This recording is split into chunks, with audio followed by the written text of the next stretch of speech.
Well, folks, welcome back to the Frontier Western Heritage Channel. I'm Todd Kessner here in Bozeman, Montana, and like the title said, the airlines broke my gun, and so we're going to do a little repair and maintenance on the 1873 Winchester. And so, yeah, still fighting the weather, and so we're having a heck of a time getting outside and doing anything. I think the last video I was telling you was 47 below zero. Yesterday it was 25 below zero, so we're going in the right direction, but still is not fun weather to be outside doing things at the gun range, and the snow is very deep. So we're going to have to do a shop video, and actually I'm glad that we are, because I've got the 73 Winchester here, and this is the gun that we took to Texas last year when I talked about doing the Texas pig hunt. And so I had it in a Airlines approved case, hard case, and not only that, but had it into the cutout. I had completely wrapped the barrel and really the whole gun with bubble wrap, and I thought that I had really taken care of it very well. And then when got home, noticed that the front sight had been broken, and must not have happened on the way down there, because my cameraman shot a couple pigs with it at 100 yards and no issues at all. We certainly would have noticed it while we were in the blind, but when I came home, we wiped the gun down, made sure that it was clean, and put it away, not having looked down the sight. And I think that's when I missed it. That was when we took it out of the case and then put it back in the safe. And so unfortunately, long enough time frame where I can't go back to the airlines and say you guys had done something to break that front sight. However, as we were sitting on the plane on the way home, my wife was looking out the window as the baggage guys were loading all of the bags onto the plane, and she goes, "Oh, there goes your gun case." And they actually picked it up. It's a long barreled gun, so it's got to be a long gun case. They actually picked it up on the long side, or on the short end, but stood upright, and then flipped it up onto the conveyor belt to go up into the hold of the airplane. I'm guessing that's probably what did it, because that thing just went flap and hit on that conveyor and went up. Didn't notice it by the time we got home, and again, I had it so well bubble wrapped and everything, you would think that wouldn't happen, but it did. So I'm really out of luck as far as going back to the airlines and having anything to say. So we're out here in the shop, and we're going to replace this, and let me see if I can get this around, and I will show you the damage isn't severe, but zoom in on that. All right, so I've kind of stabilized this here a little bit for you to take a look at. If you look at the very end of that front sight, it's really hard to tell. It's something you wouldn't really notice until I brought the gun out this year to use it for hunting season. But if I put the new sight up here, you can very clearly see there's a brass bead on the end of this sight, and it's a marble sight, and that makes it very easy to pick up and see even in lower light. And that has completely broken out of the facing side of this particular front sight. The bead is gone, and the side of the sight is bent. And so rather than going to a gunsmith or something to do a minor repair like this, all it really takes are just a couple of tools, and I'll show you what those are. So I've got a punch set here that you can pick up in really any outdoor sporting goods related retailer. They're anywhere from $20 to $50, and I picked out a relatively stout punch.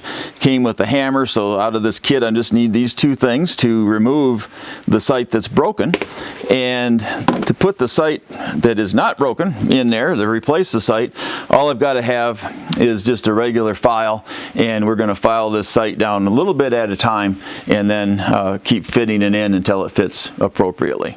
All right, so I need to just punch this sight out of here, the one that is broken off on the top and on the facing edge there. So I just got a punch here, and I'm going to use this hammer, and we're just tapping this out.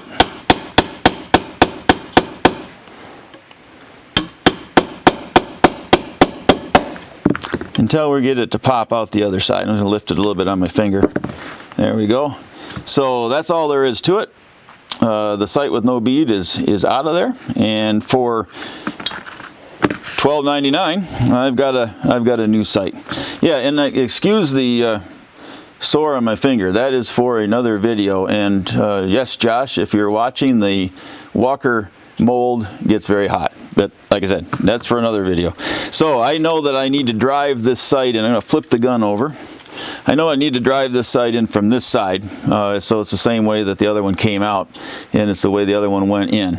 And it really fits firmly, and there's no way that I can beat that sight in without some file work. And that's the way they come, because these dovetails are cut different for every firearm. All right, so we can see that sight will just barely get started, and they're made big because you never know what size of a dovetail they're going to have on a particular rifle that you're using this on. And so what I've got to do here is very carefully, a little bit at a time, and all there is to this process is taking off some of the bottom of this sight until I can get it to fit into that slot. So I'm just rubbing it back and forth on the file, and this is going to be a tedious process, particularly to watch it on video. So I'm going to be cutting away quite a bit so that of tape, so that you don't have to sit here and watch me file this for 20 minutes. But try to keep it flat, going back and forth on the file, and then I spin it the other direction and do the same amount of strokes on the other direction, so that I'm not filing off. You know, it's hard to tell if you're pushing at a little bit of an angle, and so when I go back and forth like this and then flip it around, I can make that a little bit more of an even job from side to side. It helps not necessarily eliminate, but it controls that factor of tipping it one way or the other on your file as you're pushing back and forth. So I got to be careful not to overdo this, and so I'm doing it just a little bit at a time, and that's the tedious part of the replacement of this broken sight, is that trying to get this to fit without going too far. And you want it to go about 2/3 to 3/4 of the way in, relatively easy, before you push it all the way in. I'm not even halfway in yet, and it is stopped. And so I'm not going to bend stuff up by beating on this. I'm just going to flip my rifle over and put my finger under here to give myself a little room. I'm going to tap it back out and do some more filing. And I'll roll it back over so I don't try to put it in the wrong way. Get my file back out, and we're just going to take off just a little bit more. And like I said, it is a little tedious because you don't want to, you think, oh, I got a long ways to go, so I'm just going to do it, for a long time, and then you put it in there and it's too small and it just slides right out the other side. At that point, you got to order another sight. So it's better to go very slowly.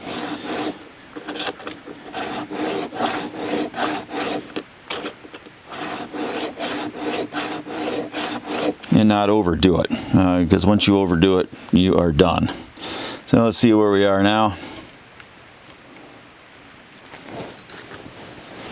I'm sure I'm not far enough, but again, I just want to double check. So no, I'm not getting much farther. You can see it's just barely even going in there. So I'm not getting much farther than I did the last time. So I'll have to go off, take off some more material, and just keep trying this.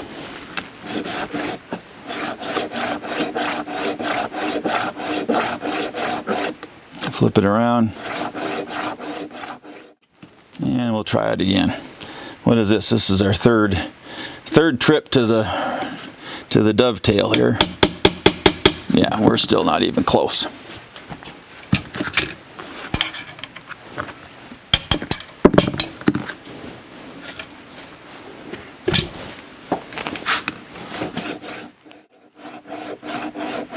All right, let's try her again.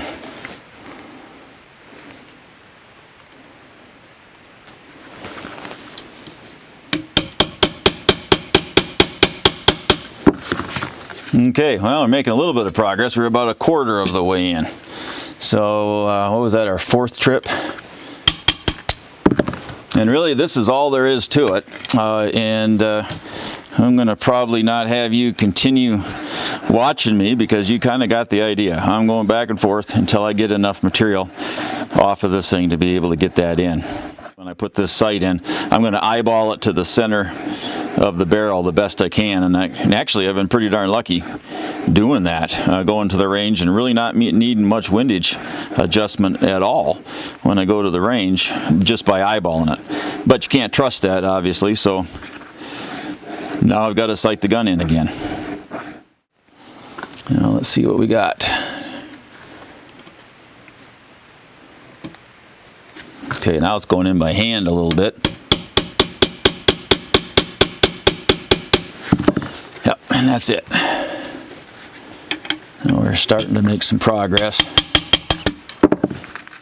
All right, we have been back to the gun probably, I lost count. It's under 20 times, but probably 16, 17 times.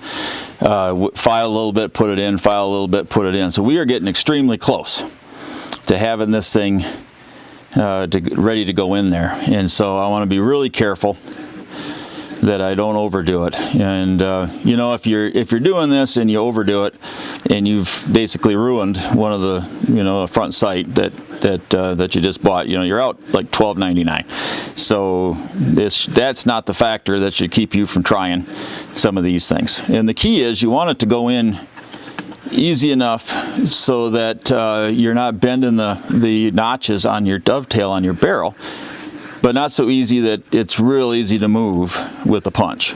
And so that's why this right at the end here, you got to be pretty careful. You don't want to make it too loose, and you also don't want to have it so hard to fit in there that is bending those edges of the dovetails. And I mentioned earlier, you know, these things, the dovetails are different sizes, and so you've got to file off the bottom of this base to make them fit.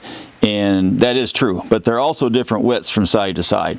So you need to measure your gun's front sight and order the proper width on the dovetail itself on the bottom, because they do come in wider and narrower versions. So I've just pushed this in by hand. If I tip that barrel up, you can see I'm at least 2/3 by hand. I'm going to get my head out of the light, maybe you can see it a little better. So it's going in by hand pretty deep now. So I'm going to try this, tapping this in, and I do want it to be firm. And that's the finesse thing about it, is you want it to be firm. If it's too firm, you're going to bend something. If it goes in too easy, it's going to slide around on you. And let's see if we're getting her about right. See if I can get my head out of the light again. I am not quite to the center of the barrel. I'm awfully close. I might be able to make this one work. Oh yeah, it's moving.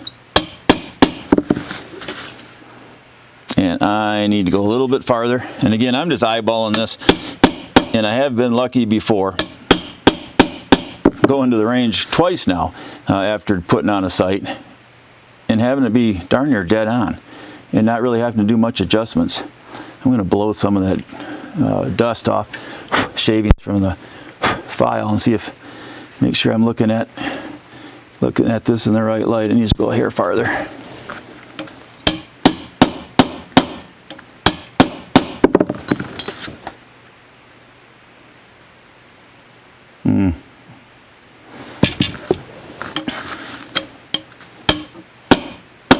There we go. Yeah, that looks absolutely perfect to the naked eye anyway. It might look a little different with the shadows in the camera, but that is almost, yeah, that is really close to dead center barrel. So I'm happy with that. You can see some of the metal shavings that come off the bottom of it. I'm happy with that. It's a very high front sight, primarily because this barrel is a 30-inch barrel. This is a Cimarron 73. I think they call it the long range. And so you need a high front sight to keep it from shooting over the top of the target all the time. So that's what we've got, and pretty simple process. Probably we're at 18 or 19 trips to the gun now by the time we got this thing finished. And I think, just double checking it, I do feel pretty good about that. Well, folks, so that's about it. All it takes is a file, a punch set that you can get for anywhere from $20 to $50, and you use it for a lot of things. And so if you've got a lot of firearms around, certainly is worth having a punch set and a little hammer that goes with it. A sight for $12.99 and a little bit of time, and we've got that front sight put back on there with the bead that we can see. Nothing's broke or bent, and all we got to do now is go to the range and make sure that it's sighted in. So for now, once again, I want to thank you for coming.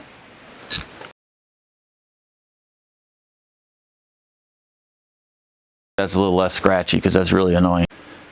Oh, wait a minute. Okay, we still rolling? You zoom in on that. You can see that the front sight has no... Well, we're not going to be able to do that. Okay, I just picked one of the stouter brass, what do you call the darn thing? Punch. Is my mustache falling off one side? I think it probably is, but you're not telling me. So. Okay.